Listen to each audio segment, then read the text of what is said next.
Dr. Odell, are you there?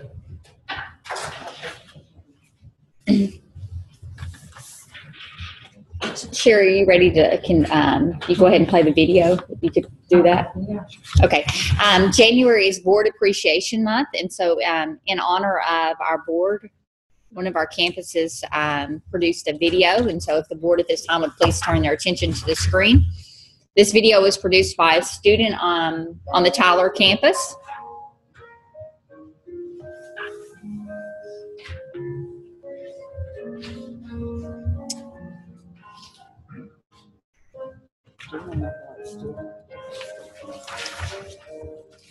Sure. He's an 8th grader. He's our student council president. Call him. Thank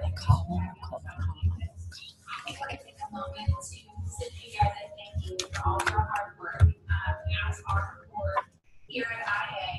You guys do so much for us behind the scenes with, making the big decisions and working with the state on all the legal decisions that have to be made with the school that not many people understand have to be made for a school. So I just want to say thank you for all your hard work.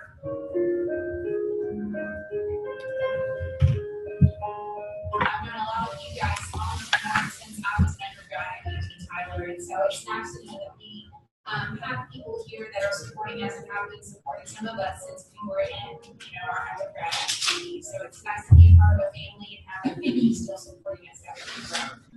So again, thank you. You guys will get enough appreciation for all your work. And have a good day.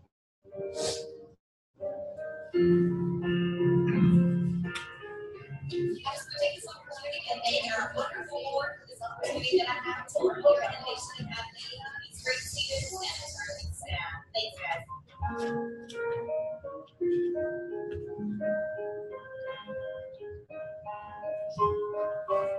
Hello, everyone. I'm Mrs. Georgie. I just want to thank you for all the hard work that you do for our school to support us as teachers. We do appreciate it. We have had a huge minimum this year at our school, and I know it's going to continue to change. It's going to grow in the right direction and become the greatest learning experience for our students. Thank you so much from the bottom of our hearts. I appreciate everything that you do. Please come visit my classroom. I look forward to seeing you all. Have an awesome day. Thank you for helping us with all the fun activities in IA and all that you do. Thank you for helping our school.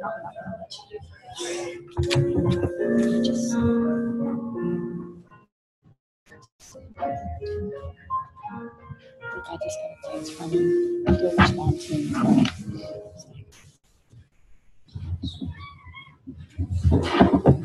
That video was produced by a student on the Tyler campus. Colin Quebeca is our 8th grade student, president of our student council, and so special thanks to him for putting that together. Also, each director would like to just send a special thanks to our board, and I personally want to thank you guys for your dedication and commitment to the school. I've enjoyed working with each one of you and getting to know you and getting to know your philosophies and your contribution to our district. And so I'm very pleased at the growth and the progress that we're making, and it's an exciting time. So thanks again for your commitment.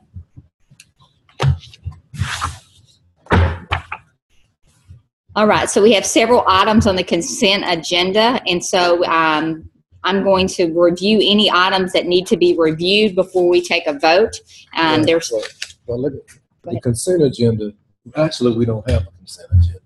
The consent agenda should include items that are recurring from month to month that we can vote on at one time. Okay. So these items are going to have to be broken down. Okay.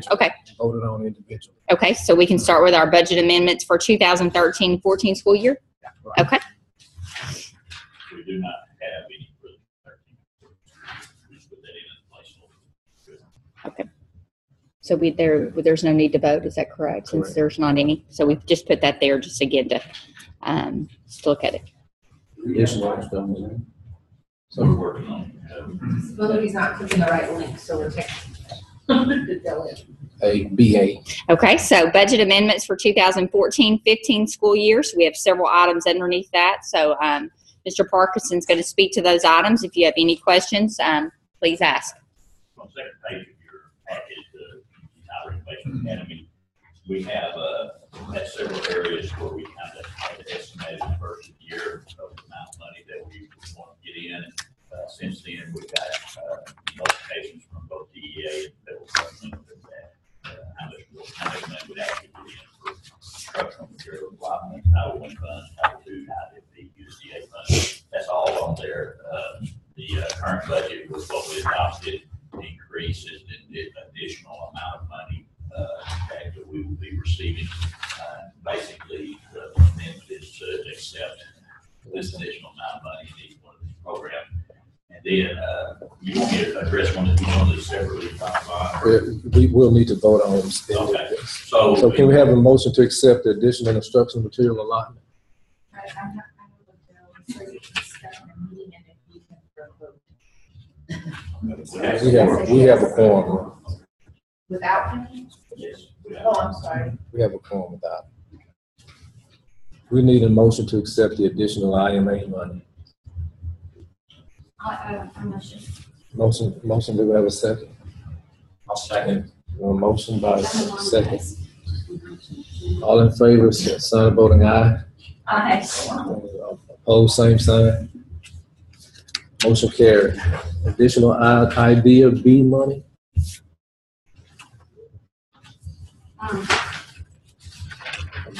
The title, I don't know. the IDEAB, Yes, is that what you're doing? yes, idea B money. On motion, I suppose. Have a motion, do we have a second? Got a second by at the same time. Okay.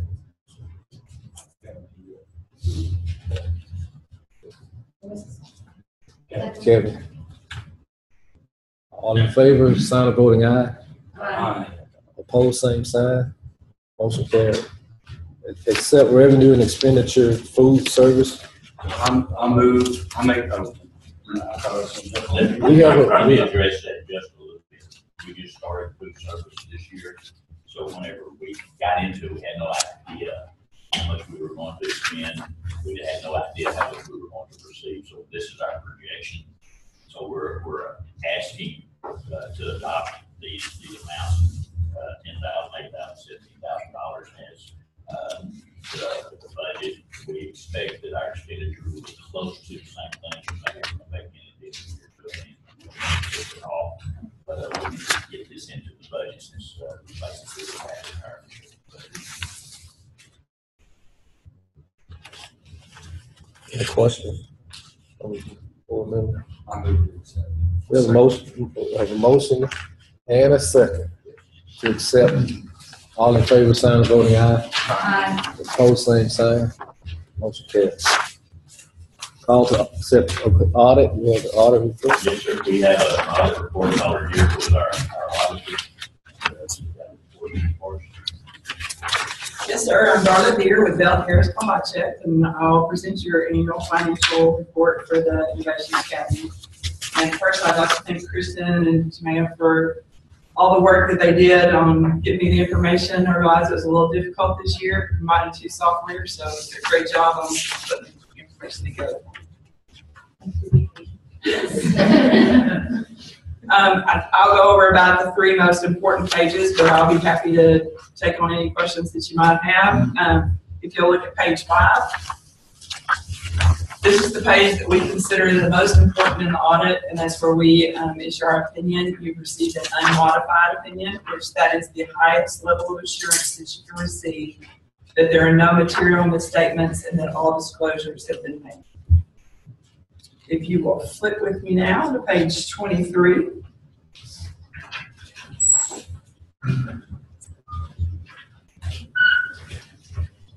If you'll, this is going to be your revenue and expenditures for the year. And we're going to be looking at the column 10 for the general fund, for your federal, for the state and local sources. You'll see that the total revenues were $3,470,983. Your current expenses, the total expenditures were $3,184,652. That left you a net change in fund balance of $286,331. So if you'll notice, you had the negative fund balance last year, so that brought you back into the positive. So good job on that. Much better shape than you were at this time last year. All right, if you will flip with me to page 33.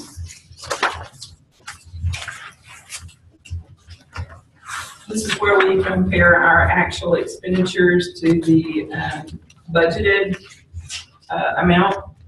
And what we don't want to see is the negative variances that would show up in the expenditures on that far right-hand column.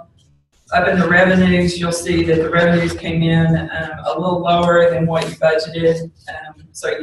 The total revenue negative variance was $459,124. But it looks like on your expenditures, you definitely reduced that to take care of that. So great job on your coming in underneath that final budget. The total expenditure variance on that was $731,403, leaving you that net change of, if you'll see over there on the right-hand column down at the very bottom, you'll have that net change of $129,458 for the final on the variance. So good job on staying within the budget and adjusting for the revenues. And that is basically the three most important pages out of the audit. So if you don't have any questions, I'll be happy to answer any.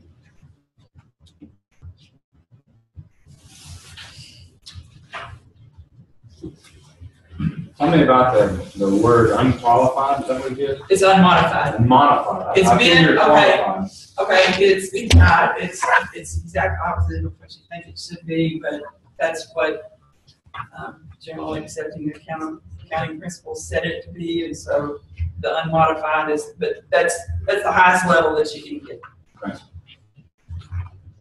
Just a few more pieces of information.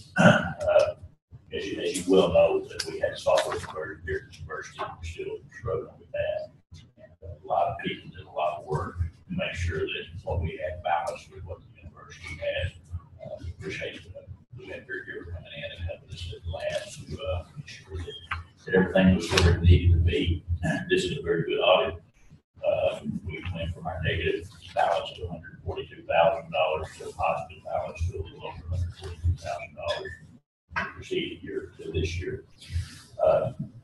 Whenever I look at the audit, whenever I look at what we turned into TEA as far as student-teacher ratio, student-staff ratio, things like that, there are 19 indicators that we will be graded on for our financial audit.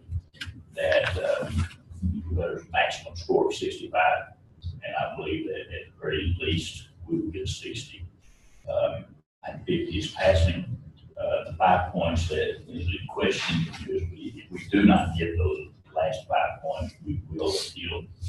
We've been in conversation with TEA, the legal department, with the system is even working in conjunction with us for university charters are charged with some different things than regular charters, but whenever it comes to finances, they just don't mesh. So we're working on that in the political realm, also trying to get that straightened out. So I think this is a good audit.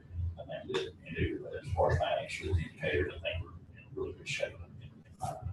Yeah, hopefully we can get TEA caught up with the rest of it. Yeah, that's right. I will say this: last year, Darla gave us an unmodified opinion, and the sixth indicator said that we needed an unqualified opinion. TEA had not caught up with the rest of the world. Unmodified and unqualified mean exactly the same thing. They changed their wording. Last year would have been the first audit with that unmodified wording. So it's interesting that the TEA is behind that.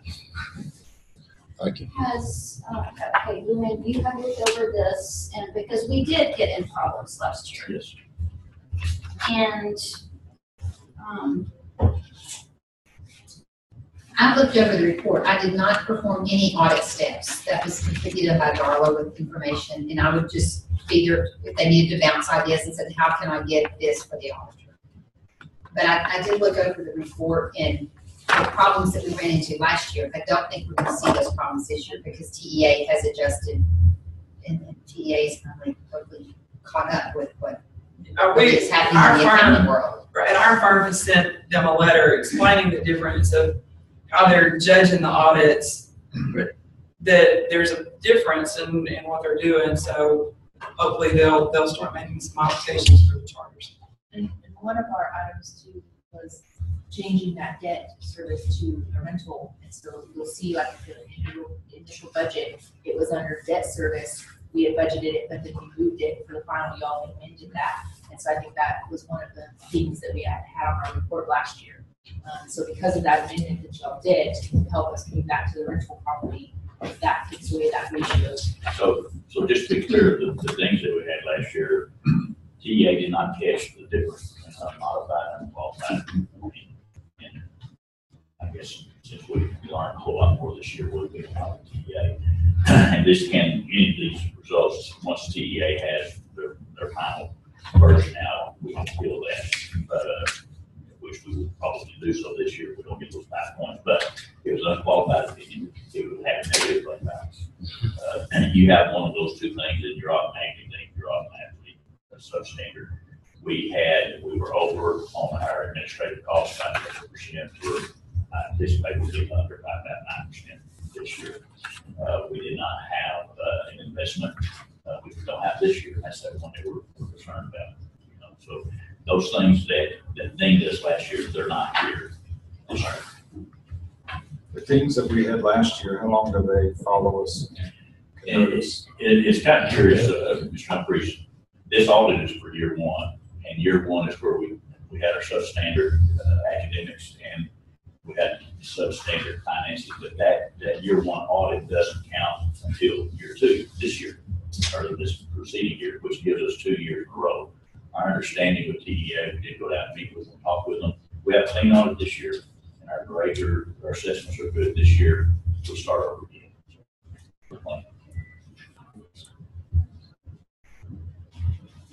Any more questions?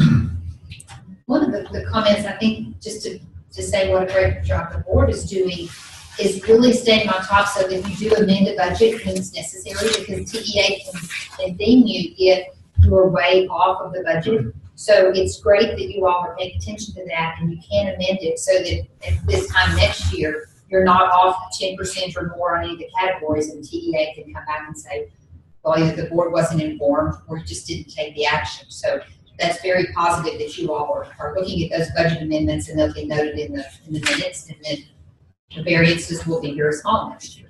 And we do have discussion that not just next board meeting, but the next one, we do want to amend our original budget to match our enrollment. I guess the reason that we spent so much time getting this audit together that we want a little bit of time to catch up. So, well, I want to personally thank Mark and Christian and Jama. These individuals have worked extremely hard, and the connection with you all as well, in relationship, trying to make sure that they have gone back and they have been in conversation with not only the university but also with TEA, and I had a chance to attend and go to Austin and meet TEA as well, and so I'll brief you guys on that later. But a special thanks to these individuals, because that's really where all their focus has been up until this point, just to get this document ready. Ditto what she just said. Yeah, it was been a lot of work. She took the words out of my mouth. Thank you, Mr. Parkinson. Honestly, you've come a long way with this audit. It looks very good to me. Yeah, we're excited about it. This was a big player in us moving forward. I mean, we knew that going into it. We had a very straight conversation with TEA that basically confirmed that this was something that had to be straightened up moving forward. And, Mr. Parkinson took ownership in it and with these ladies and went in and battled PeopleSoft. And so we're very excited about presenting this to TEA and having just already a good relationship with them moving forward. So the only other issue now is making the deadline. Is that correct? Deadline is the 28th. We'd like you to adopt this audit today so that we can get it in to the system. Okay, great. Any questions or comments from the board? Need a motion to accept it. I'll motion. A motion by Dr. Swain in a second. All in favor, sign of voting aye. Aye. Opposed, same sign. Motion carried. Thank you. And if I can get the signed certificate of award, that will help us get it uploaded. You need a pen? Yeah. All right. There are 2 copies there, and then you can sign up with Dr. Fancy and Dr. Okay. Do you want me to go ahead, Yes, go ahead. Mr. Vaughn, while you sign? Okay. Okay, our next item is amendment to the charter school. As we mentioned previously, we did have a chance to go and visit with TA. We set appointment, Dr. Odell, Mr. Parkerson, and myself, to visit with some key individuals that oversee charters. There was a lady there that oversees the financial aspect of charters. There's a lady there that oversees pretty much the curriculum components. There's a lady there that oversees the renewal and the amendments of charters, and then kind of a lady that oversees charter schools in general. So several key individuals, several of those individuals that Lisa gave us that day, those names. So we followed up with those individuals, got a chance to go down to TA and meet with those individuals. Do you need me to sign? I can stop and had a chance to go down and meet with those individuals, and we kind of pretty much had an agenda and worked through those questions. So we had a chance again to address the financial component of it, of some things, and even talk to them about in detail about how some of the things that they're holding us accountable for, charter schools can't even actually do. It's against the policies under the university umbrella. So there's conflicting requirements, and they were very open to hear our concerns. One thing that I walked away with, and Mr. Parkinson, I'll give you an opportunity to speak as well, was that they are big supporters of university charters. These individuals at the table, they want to see more university charters. They are concerned that there's only a few university charters. They see the benefit in university charters.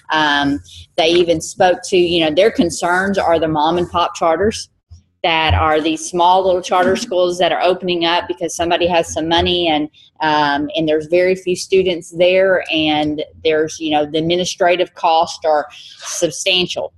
For example, one of the ladies at the table said, schools that basically have 70-something students, and they're paying their school superintendent $300,000+, and there's only one kind of administrator that's getting this entire amount that's set aside. So, and then they talked about some of the things that are causing schools to be shut down. Schools not in compliance with health services, making sure that everyone's had a background check, making sure that those things are done that are required. So we got a lot of good information, but one of the things that I walked away with was that everybody at that table was a big supporter of university charters. And so that was exciting for us. We also talked to them about kind of moving forward. We talked to them about the strike system.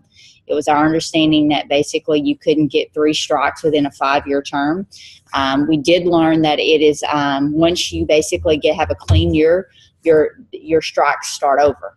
So that was very exciting to us when we left there.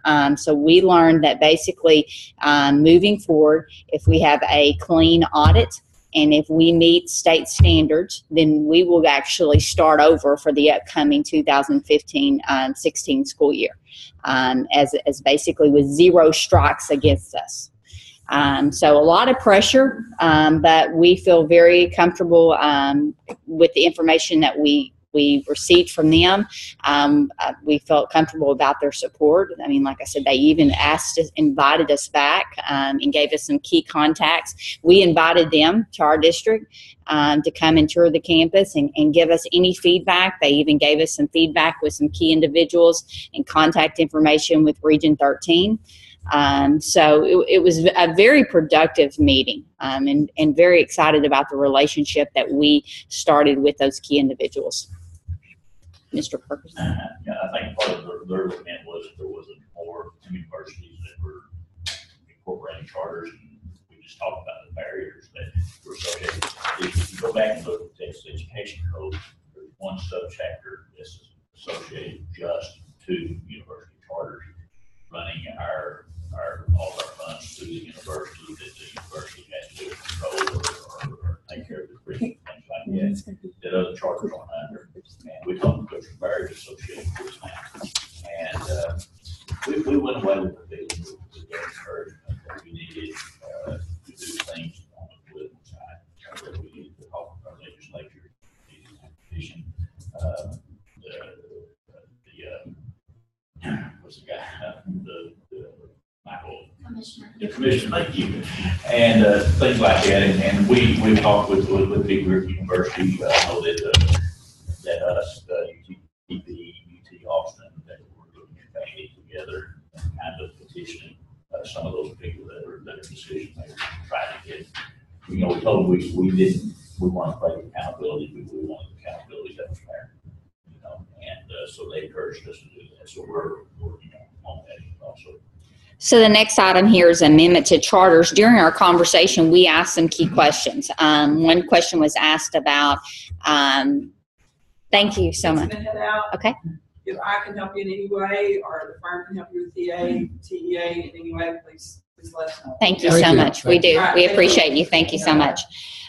So one thing that came up during our conversation was, right now, currently, our charter school is basically a half day. And looking at the high school plans and the requirements within high school, it's going to be very difficult to go on a half-day schedule to meet the requirements that are set forth by the state for course credits and things. So one thing that we asked them was about within our charter, could we make amendments to our charter prior to renewing our charter? And one thing that they said was yes, that we could make amendments, that the board had to vote on amendments. Once the board approves the amendment, then we will then submit basically a template to a individual that will document the amendment to the charter. So we did. Excuse me. Is there any way to get those credits in without a full day? And if not, are you planning on talking with parents about the half day? Because that may have been an incentive for parents to enroll in the IA in the first place. Mm-hmm. Absolutely. And one thing we've not done, we have not said which grade or who this is going to impact. Right now, before we even have that conversation and even begin the conversations with the parents, it has to be approved by the board for us to have an amendment. Is it possible for you to get some dialogue from them before the board even discuss it? Okay.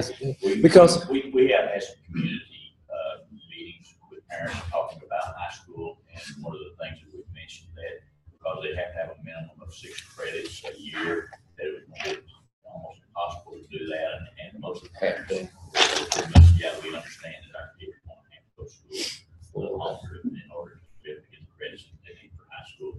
And if we continue to follow the STEM track and we incorporate things like PLTW, then we're going to have at least one extra period a day in middle school to be able to fulfill those obligations. So we've talked to the community about that, and probably 75% of our kids stay until 2:30 or 3 every day anyway for extended day for after school programming and things like that. So we don't anticipate it to be a big problem. But it may look different for every grade. It may be that our elementary students are going home at 12:30, and then our middle school students may stay one additional period, and then our high school students may dismiss around 2. So we don't foresee a set schedule for all grade levels. And so, one thing looking at that again that we brought up during our discussion is that we do have this year, majority of our students do stay at extended day anyway, right now, for tutorials or for the after school program.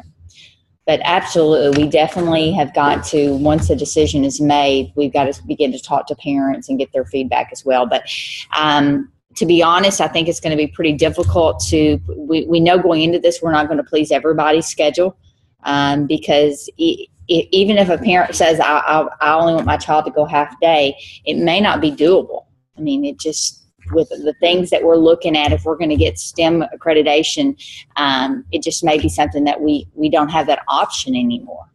I was on the board when we first came in, and we knew that would be an issue once they got past. Okay. Credits. Okay. We knew that was an issue. Good. Would be an issue, but we also thought there would be some other non-traditional ways to pick up those credits other than staying in school.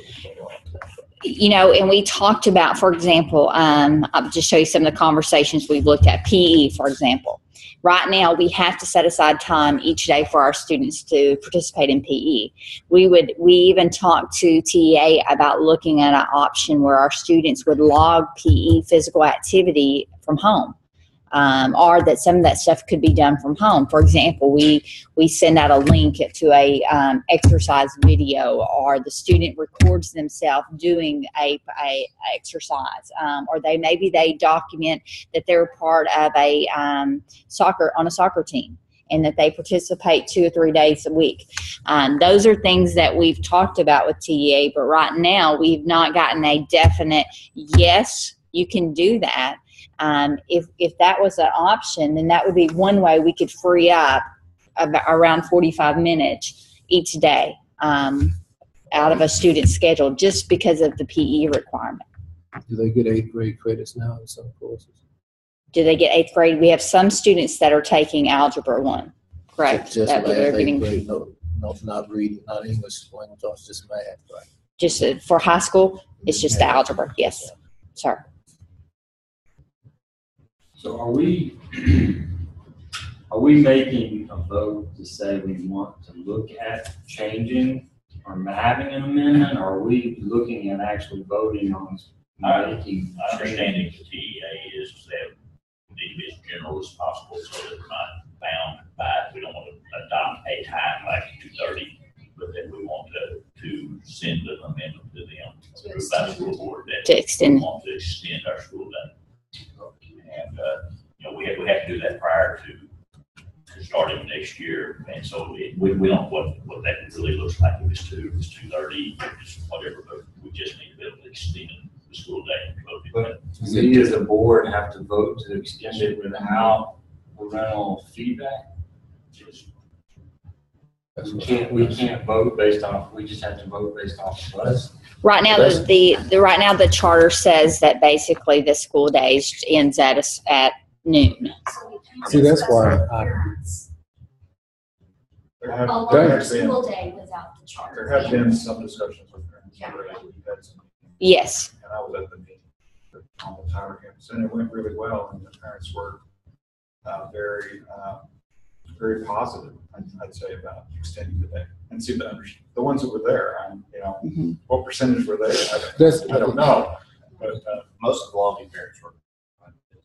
Well, the thing is that I keep going back to, I think when you survey the parents, you need to be in the position to know that you're really, their feedback is going to be valued, as far as that there may be an opportunity to not extend the day. We're basically saying that we cannot get in everything moving forward to put in the STEM requirements and to do high school credit under a half day.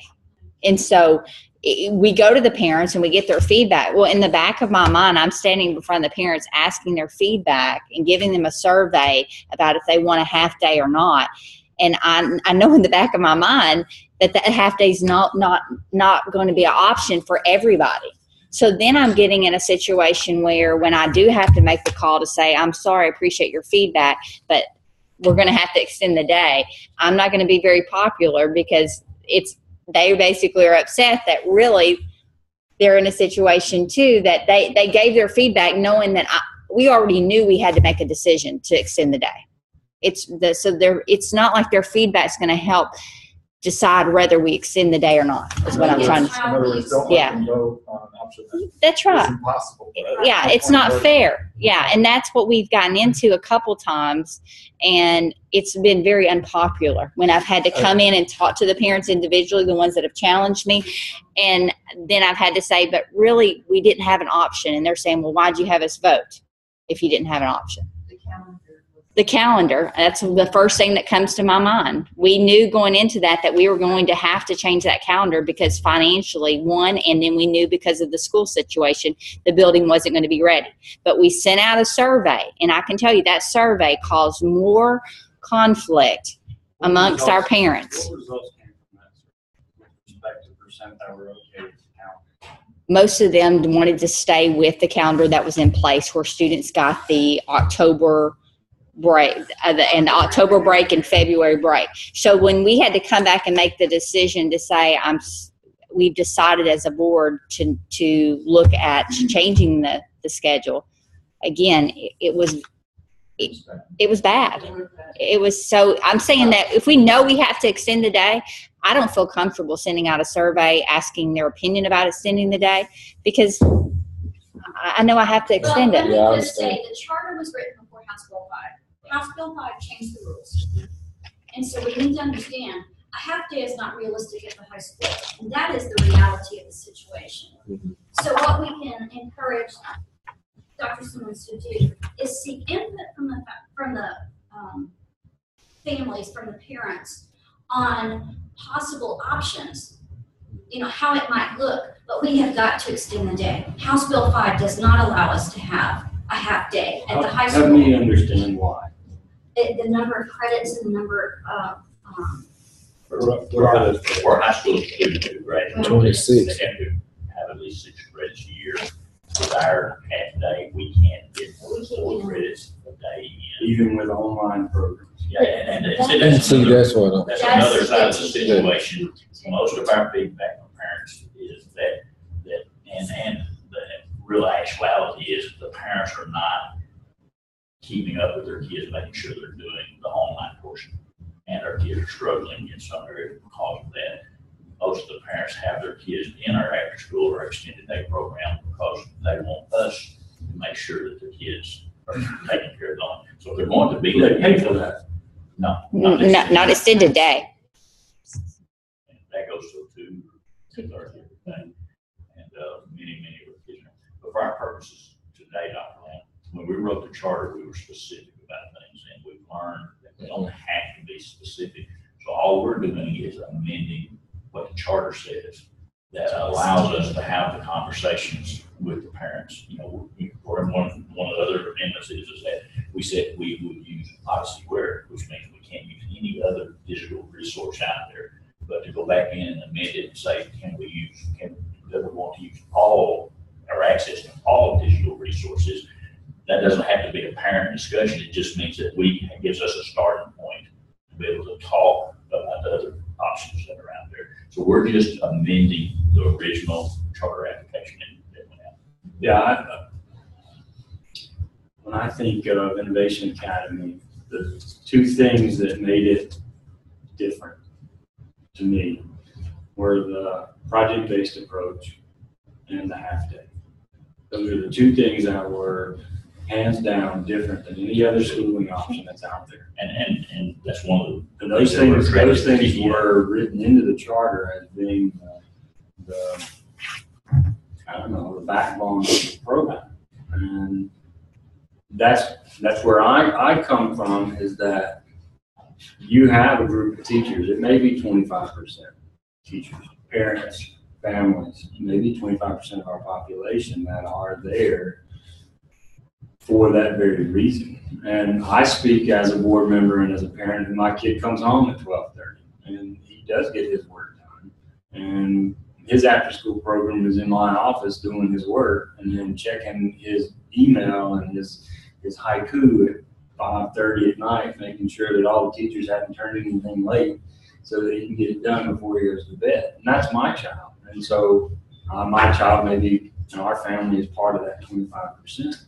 And that's where my voice on this board is going to be. That's a big component to Innovation Academy. And if we chip away at that and extend it, and then the next thing we know, we're extending it because more and more people are staying after school, and we're getting more and more like the traditional approach. Our approach is that we can do this hybrid, that we can have our face-to-face time, we can get our information in during that time, and we can complete it in the online environment because of the technology. And yeah, we have students that don't do their work.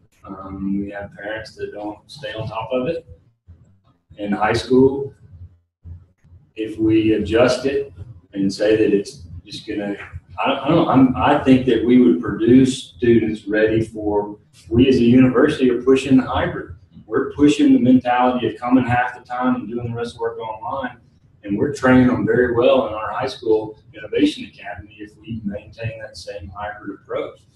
That's where my voice comes from, is that I don't know, that is an essential element of this design, of this charter, is that the fact that we can get face to face, and in combination with the online, we can get the 6 credits. We can get the credits that they need, and we can find the resources, and students, hopefully when they get in high school, they have, with greater accountability comes better responsibility. And in high school, they're not going to be able to graduate unless they get the work done. And they're going to have to change their behaviors outside. That's my 2 cents. If every parent was like yours, it'd be wonderful. Oh, I understand it really would. Because I'm a The great reality is, but the reality is that you know, full report about students, I guess don't fall underneath that kind of definition. And we have to live in, you know, what do we need to do to make sure that the most of our students are successful? You know, what kind of changes, you know, if we have to make them. And, you know, going back to what Dr. Swain said about House Bill 3 changed the rules for everything. It changed the rules that we can't experiment in, or they shut us down for experimental methods. You know, help me better understand that. 3 strikes, basically 3. 3 years in a row. Right. 3 years in a row. So the understanding was that as a university that would want to go in as a lab school to be able to look at new models, be able to experiment with them, to try them, to be able to do research on them, to see if they work. Go back in, if they did in the first year, tweak it, look at it, make the changes, but you don't have that luxury anymore. Because if our kids fail 3 years in a row, we don't have school. You know, we don't have that luxury of having that first year of failing, and second year of tweaking, and possibly failing again, and then making it right. You know, and House Bill 2 says that it's got everybody. Well, it seems like we are getting the strikes early, and we're fixing those strikes. We are. Our financial necessity strike was perfect in year 1, even though our financial strikes counted in year 2. They were all first year strikes because of the way that the TEA spreads out. It counted against us that year, so we had to do that too. And one thing that I know that during the conversation, I'm a big supporter too of looking at if it's working with our younger students, and we can continue to do a half day with our younger students. I'm fine with that. But if we know that at high school we have to have that flexibility to have additional time, then that's kind of where the amendment comes about in my mind. I'm really okay with, and I understand that. And that's something I've voiced several times when we've sat down and talked about how that we have to be careful, because there is a population of parents that are here because of the half day, and they are getting the job done. The kids are being successful. The parents like the opportunity to take their kids and pick them up at noon and to do extensions outside the classroom with those children.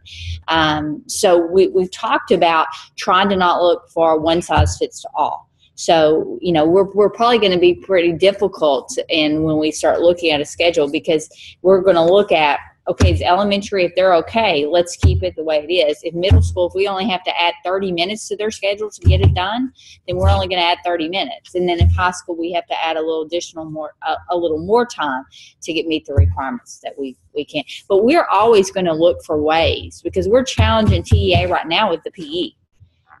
So we're really trying to look for ways to keep that time true to the model. Because I could tell you, we like the opportunity to finish the day.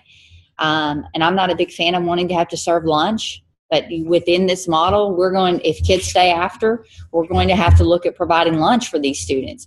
I will tell you, our teachers like an opportunity to be able to pull those small group students in the afternoon. That time is there because of our current model.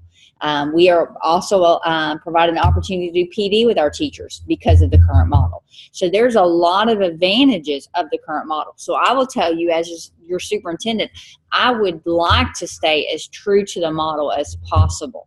But I do know, after looking at the requirements of high school, that we have to be a little more flexible. And that's all that we're saying. When we talk to TEA, they agree that we do not want to be so specific, and that our charter currently is very specific to that 12 o'clock, 12:15. What's the language of our amendment? Is it written down somewhere? Or is it just, we want to amend the time? It's the language of the charter. to extend the school day. And that's a blanket statement for all grade levels. If we keep talking, it's the high school that is the problem. It doesn't mean that necessarily that we have to extend the school day anywhere, but that gives us an option. So it's like giving the opportunity to extend the day is where necessary. Yes. But that change still wouldn't happen, right, until we all. But it could, because we've given them permission to do it. Now, who would give permission to do it? If we vote as a board, we're giving the IA, the board, we're giving the district, the administrators, the permission to make that change. To any grade level. Depending on how we make the motion, yes. Right. That's true, right? Yes. Depending on how we. What is the exact time that's written in the charter right now? I believe it's 12:15.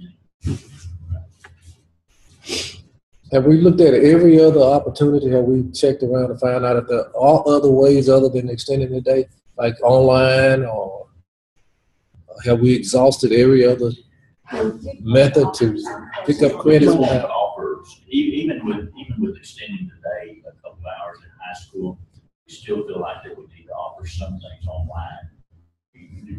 Students can get anywhere from 24 and 32 credits over the course. That's what I wanted to say. We keep talking about this 6-year minimum. That would only give a kid 24 credits. That's the minimum. And typically kids that graduate with 24 credits, those are not your college-bound students. No. We're looking at 28 to 32 credits for those kids. We're also having opportunities where our students are going to come to time. Yes, right. And those time periods may be. Yes. I mean, that's not part of the extended day. That's kind of like I'm going over in college algebra offered, and they're all Right. algebra 15 or 2. Yeah, I just wanted to note that because that 24 is not. But they are our students still at that time. Yeah, but we don't have to have in our charter that our day is to apply for them to come over here and take. No, we just have to say Well, that we extend- extend the day. No, we don't want to say a We time. don't even have to say extend the day for them to be able to come and take. Yes, they- They're our student, because They have to be. So we're if they're going to get a credit, Are we restricting them to times that they take college algebra and stuff as well? well, I mean, if you think about it, if they're going to get a credit for that, and it's going to go in their high school transcript, and they take that class at 2 o'clock, and our charter says that the day ends at 12, I think TA could question whether that student actually. Do we not have dual credit? I'm sorry to be. Yeah. I don't need to be arguing. No. Is there a? It seems like dual credit right now. Kids are going to school until 3:30 in the afternoon, and then going to the junior college and taking their college algebra class. Yeah. Or we might want to leave it open-ended in high school. But we don't have to have. I mean, they're not They've got restricted to- from going to do dual credit because the bylaws say the class. But a ends at traditional 3:30. school has different rules, John. That's what Mark's trying to say. But Is that's- charter rules run under a different law. But than he's traditions. correct about a student living at 3:30 going down to community college, they Right. still, but I think that where our problem is that if we let out, if we say that our day ends at 12:15, and a kid comes over here at 12:15, he takes a class, and then back up for our day ended at 2, he took a class at 12:15, we would still have to account for him until 2 o'clock. The same thing too, if he was taking a class, his first class wasn't until 11 o'clock, we still would have to figure out a way to account for him at the front end of that also, because we don't want him to be wandering around the campus, with nothing going on. So we need a time period that he can take his core classes and take his dual credit classes, that we know where he's at, that he's a part of the school reporting day. Because in that high school, the attendance is not taken one time at one time a day at 9:30, but it's taken every single period. And those kids have to attend 90% of those, whatever those time periods are. So it makes it easier for us, administrative wise, to keep up with them, to make sure that they're underneath the umbrella of the school and things like that. I really appreciate what you guys say, because I know that you do what you need to, and your kids are successful in that. And that's so much appreciated. That was the design and the dream of the school. It really was, and that's really what we want. But reality says that probably not.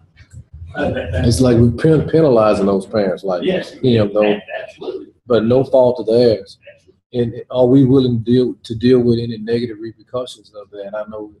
I think that whatever decision we make, if we don't lengthen the school day and we tell these kids that they're going to have to get 2 or 3 of their credits home their own time after 12:15, we're going to lose parents, we're going to lose students. If we tell the parents we're going to extend the day to the clock, that there's some parents that are going to question, what we've done. At the risk that Either way, we're going to take it. It seems like we're making a decision right now without having that high school design developed. And there are ways that we offer those college credit classes starting at 8 o'clock in the morning. And you have kids and we walk professors over there and they teach the class on campus, or we work a way of doing the attendance. And our 9th and 10th graders are really not going to be eligible for any of the dual credits. I understand that. So that's not going to be an issue. We've got to get those minimum of 6 credits in, plus whatever 1 or 2 online credits for each year. And see, there's what high school designs are we thinking? Are we thinking a full year credit for algebra? Are we thinking doing algebra in a semester? Are we thinking of doing like semester courses? We haven't discussed any of that. we know in our working with the university and other high schools that we do dual credits with, that they expect algebra to be year long and biology and all that rather than semester. And so, it seems like the algebras and all that can be taught very similarly that we're doing right now. And you get 8 to 12, 15, I understand that, let's just say we get 3 classes on that. So that's only 3 credit or this one. How many credits? It's just 1 credit per class? Yeah. So there's 3 credits there that we're able to get.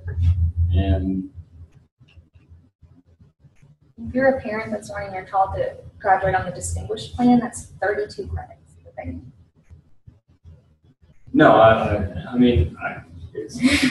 There are some. I get it. It's It's a difficult situation. There are some schools that do accelerated blocks where they finish courses a full credit in 1 semester. Well, that's what it sounds like we're going in 1 year. Well, that's in our deal with the university's plan. And other dual credits. The accelerated with program. other high schools.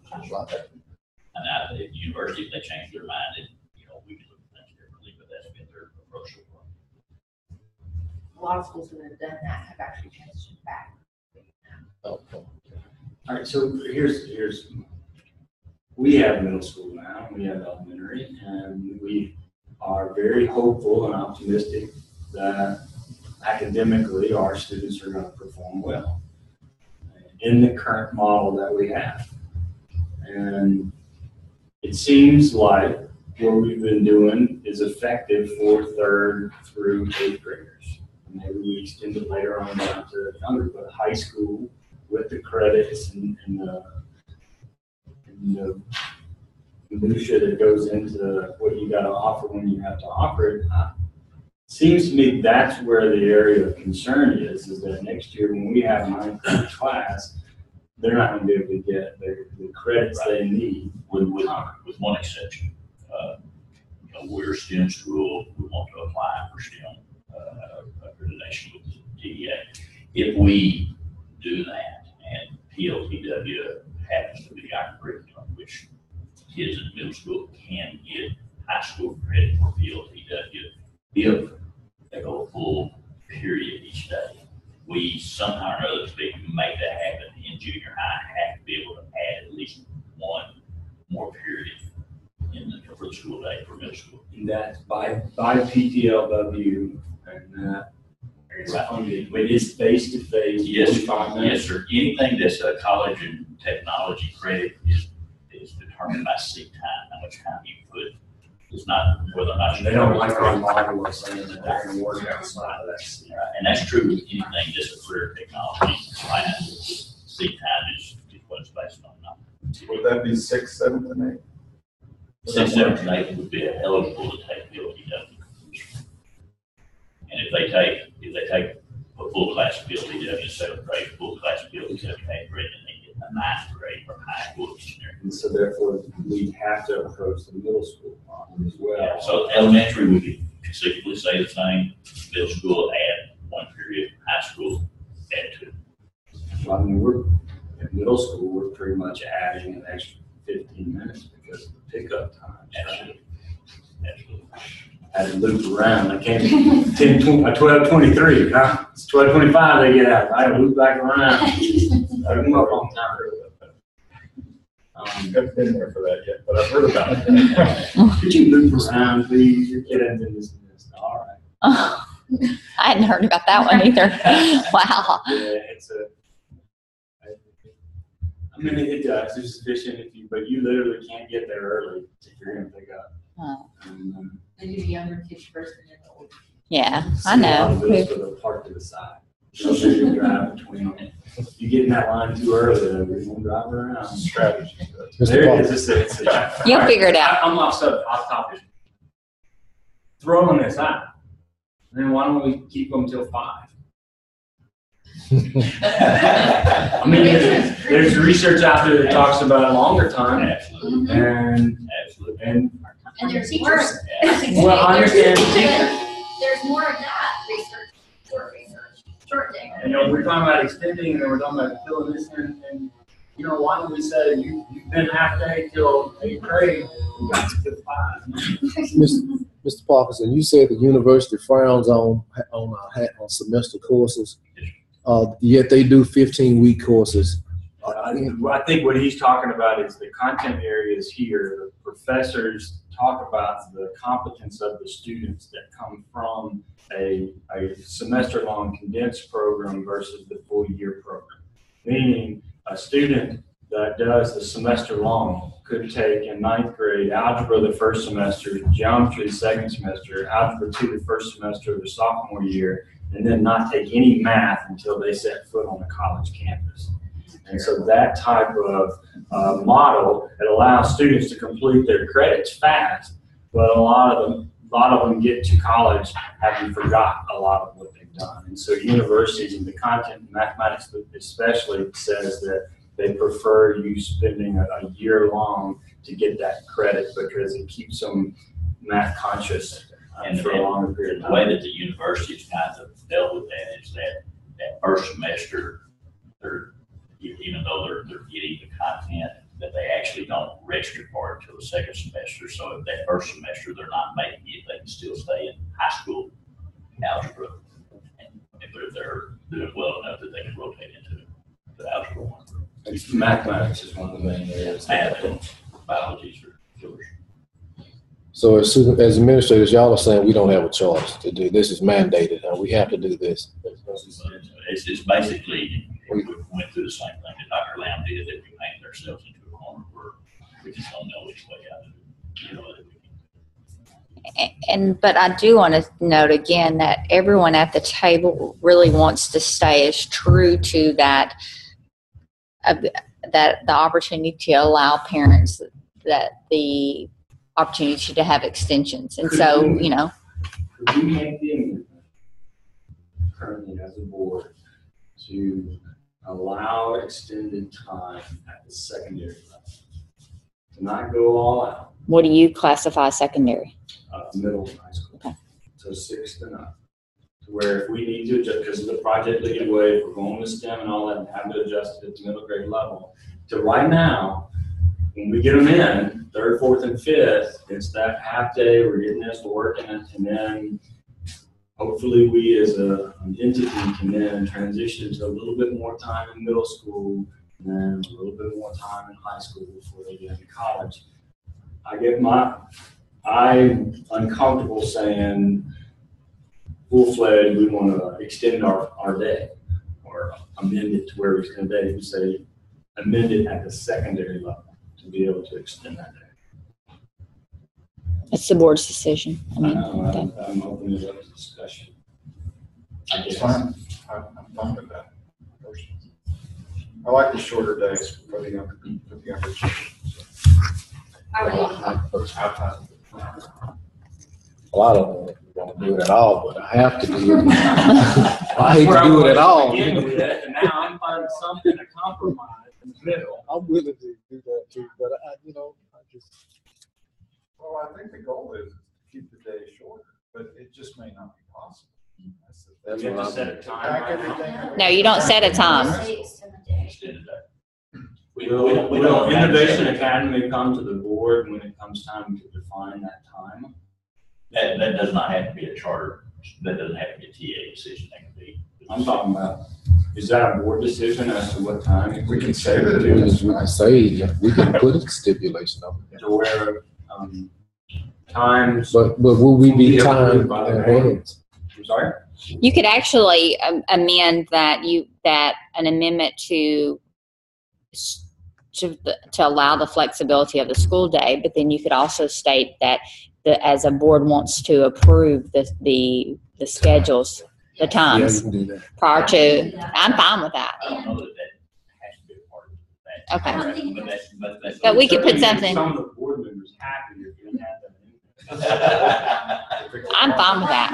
But then, John, on secondary, I would encourage us to say grade 6 through 12, because Yeah. a secondary certificate in the state of Texas, depending on what subject area, is 8-12 or 7-12 or 6-12. Mhm. And so it's very important That's that a we good just go point. ahead and say grades 6 through 12. That's an excellent. Or we could just approve the amendment, but then say that the board has to approve the start and end times, and I'm fine with that. Because then we have the maximum flexibility. with the That's state, right. I think that's We Yeah. know what the times are like. That's right. And I'm fine with coming, us meeting with our staff and then presenting the board with the start time for elementary and end time, middle school and high school. Okay. We have nothing to hide, so. So we need a motion to accept the amendment to extend the day with the, For 6 through 12 grade. for 6th through 12th grade, with the approval, with the additional addendum that says the board will approve the times for each of the 3 grade levels, elementary, middle school, and high school. Okay, but we're still under the elementary, we're still under this 12:15 time that's noted in our charter. So what we were asking the board to do is to just approve that we want to be able to have the flexibility to extend the day, but then put in 3, that. 4, and 5, and 12, 15, and 6, 12, we can extend. Okay, what we're saying is we want the board to approve, or we're asking the board to approve an amendment to have just flexibility where we don't have to put in, and then, that's right. But you guys are still, you guys are still approving, correct. You guys are still, If you determine that it has to be 12:20. that's gonna have to come back. They're gonna tie your hands for 5 minutes. That in the charter, it says 12:15, and you're needing to put it as 12:20 to get that extra 5 minutes for something. They're gonna say. Passing no, you said periods. 12:15. I mean, if the board decides, hey, we want to have the final decision. I'm fine with that. We're fine with that, but when it comes to the state, we just want to be able to say, get off our back, let us make our own decision. You know? So the language is going to be not 12, 15. The language is to amend, Extend the day. to extend the day. And then with the stipulation, the board has to approve all the times. And did they Is that a ever ask what stipulation? time after that? No. They just say to extend the day, then they're off Go our with that backs. stipulation. Just Then we can do it. Would be a stipulation. Yeah, just in the minutes to say that the board's going, with the stipulation that the board approves the start and end time for each grade level. Motion for that. So I So moved, motion that. Do you, and we have a second by Dr. Lamb. Did you get that, Cherry? Basically that they're going to, And then to extend the day. Somebody write it down. That they will determine the start It'll and be in stop minutes. times for each grade. So, okay. So the next amendment, as Mr. Parkinson already addressed, basically in our current charter, we have that we use Odyssey-ware. We met with Odyssey-ware this week. We do not want to continue our relationship with Odyssey-ware starting in the next school year. And so in our current charter, it states that we're using Odyssey-ware. What they recommended us to do is to basically amend to say that we want to have access to use digital resources online. And so in order to do that, we have to have an amendment that says that the board has approved to allow us to use other resources. Motion to accept. make a motion. Have a second. You get the motion and a second. The third amendment is looks at capital purchases. Currently, right. She's lumping them, but we should vote individually. Okay. On each one of them. Go ahead. We gotta go back first. All in favor? Aye. Any opposed? Motion carried on the first two. Okay, so the amendment to capital purchases, basically right now, anything that's over $5,000 is considered an asset. We learned that we can set that at $500 to be considered an asset. So we have a lot of things on our campus that computers and things like that can go into our budget as assets. Whereas right now, the way that it's written, that anything over $5,000. Well, there's not a lot of things that we have purchased that are over $5,000. So, Basically, we don't have a lot of assets. and we're needing to. Because any one individual thing generally costs less than $5,000. But if we adopt this, and most of our computers that set like $100,000, and they're not university property. The university recognizes that in our conversation with them, but it at least gives us each year to be able to say that we do have tangible assets as a part of our financial audit. And that's one thing that was a recommendation from after we met with TA, because we kept talking about assets, and they said, well, you could change. And Before we're going further, I do want, if you don't mind, for Luann to speak to that. Okay. Those university system things. So Yeah, that's That does raise some red flags in the university, because the charter school is part of the University of Texas Tyler, and all of the numbers in this independent audit report roll up to the UT Tyler audit report, which rolls up to UT System. We follow as UT System and as a government agency what's called SPA codes, which is the state property accounting codes. They're the ones that set the threshold of generally $5,000 or more, or if it's sidewalks and buildings, it's $100,000 or more. So if the charter school adopts a lower threshold, then that is going to create some accounting nightmares, that you all will have different thresholds, different depreciation methods, different everything that's going to flow up. And that speaks to the email response that the partner, Mr. Belk of the CPA firm, really, he cautioned against that very thing. Okay. If you think about putting assets on a balance sheet, so let's say that you buy a $1,000 computer, you either expense it all because you say that $1,000 is below our threshold and you don't have the asset, or you capitalize it, it becomes an asset, and you say it's only going to be good for 3 years, so a third goes away, then 2/3 of it goes away, and then the whole thing goes away. In the meantime, you're buying more computers all the time. Oh, wow.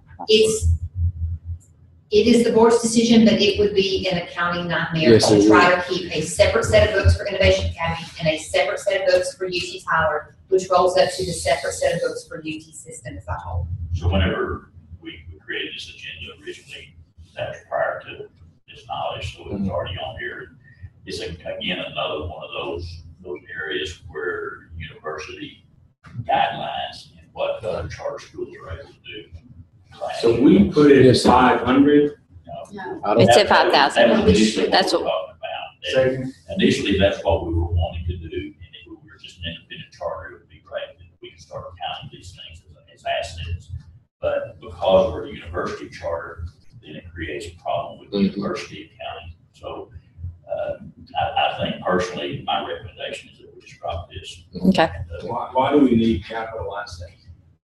Goes back to the indicators on our financial audit that we have to show that we have more assets than liability. And our only assets that we have at this point is whatever fund balance we have. I would.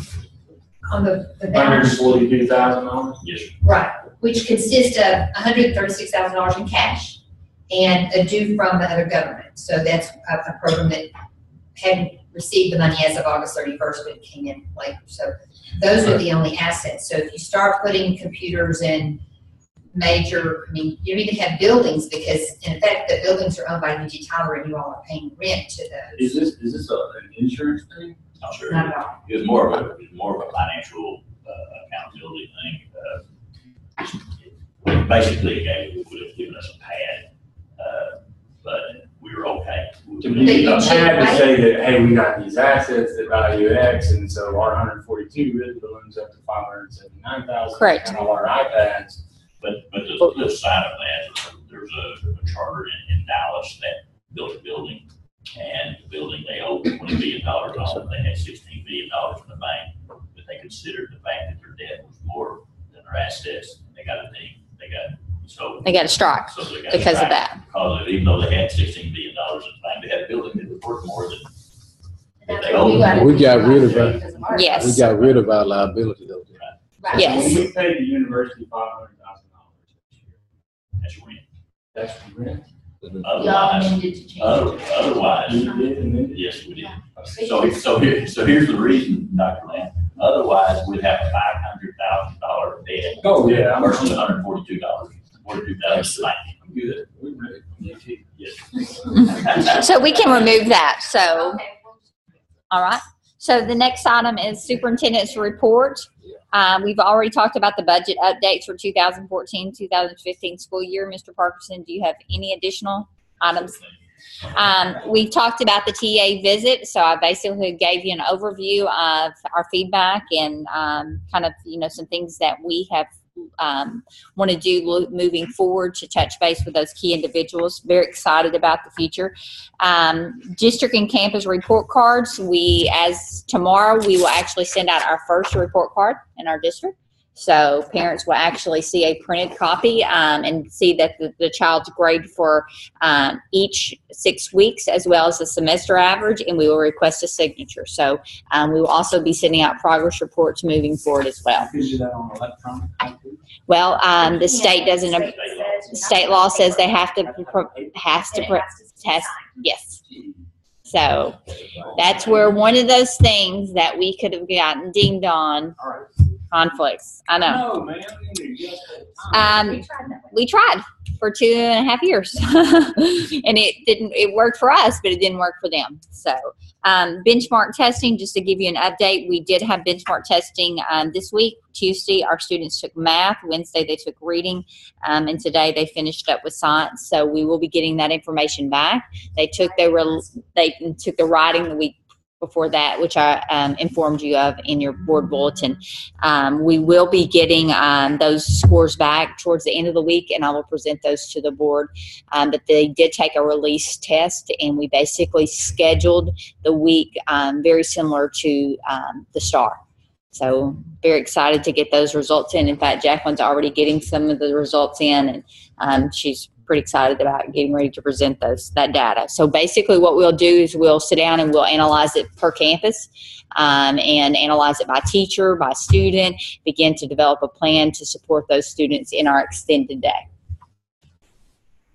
Is there a way, in addition to the benchmark test, which align with the STAR and all that, that helps us be aware of those skills that our students are learning?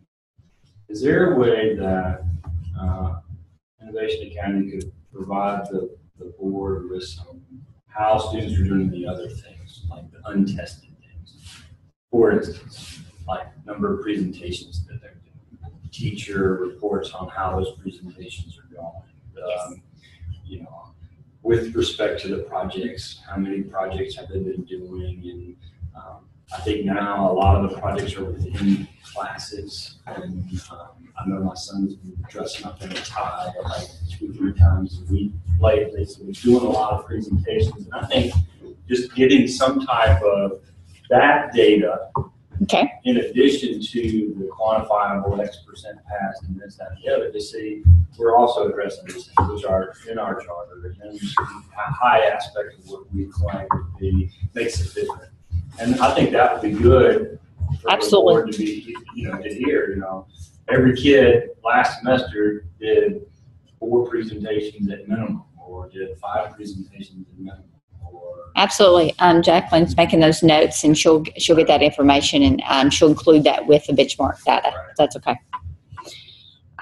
Also in the board packet, there are the school report cards, and so those were also included in your emails. Basically, a school report card just breaks it down by district and by campus, and it shows you how the campus is as far as the at-risk population, the economically disadvantaged population, how many students are in the district, how many students are on each campus.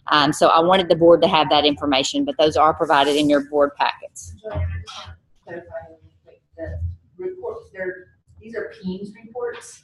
These are based off the actual snapshot data that was submitted as of the snapshot date of October 31st. A report card is when you go to TEA and you look up the district report, it's completely different. Yes. So I just want to clarify, this is not the TEA report card because that is completely different. Yes, it's tied to basically accountability. They've seen that too. This is actually the PEAMS snapshot data that the state will use as our data for the 14-15 year from here on out.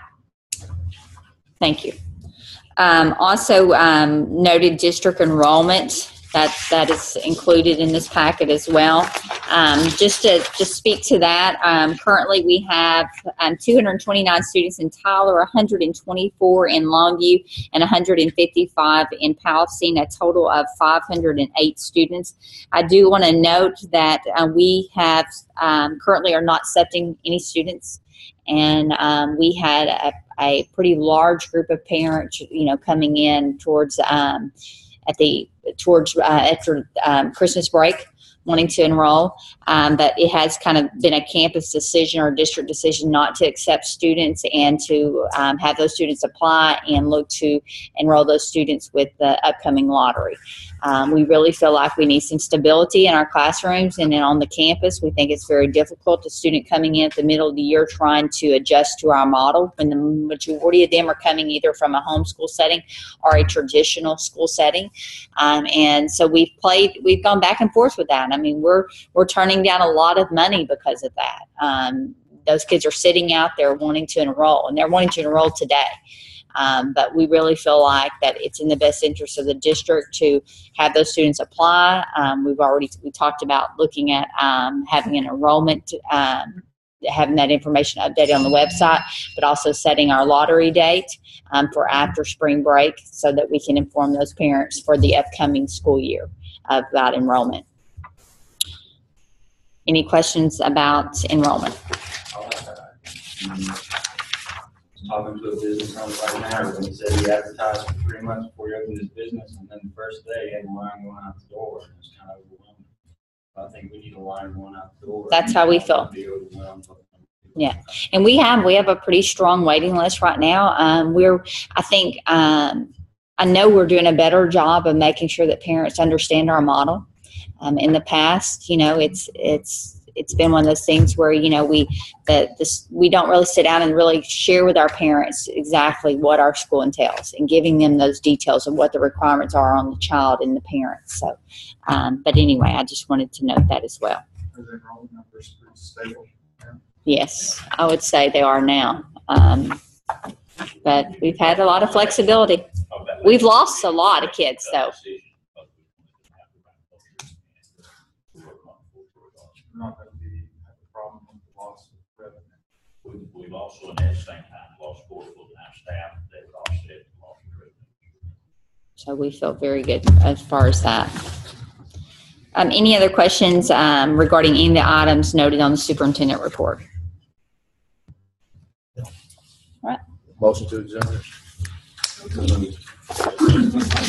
We all did this. I Hey, do we have to meet with Lassiter now? What is this? I have certificates for y'all from the training that we're doing. I need to do my fingerprints. I'm there. Well, no, I haven't gotten any information to go do mine. Well, I've been in communication. I can't remember. I'm so used to my name.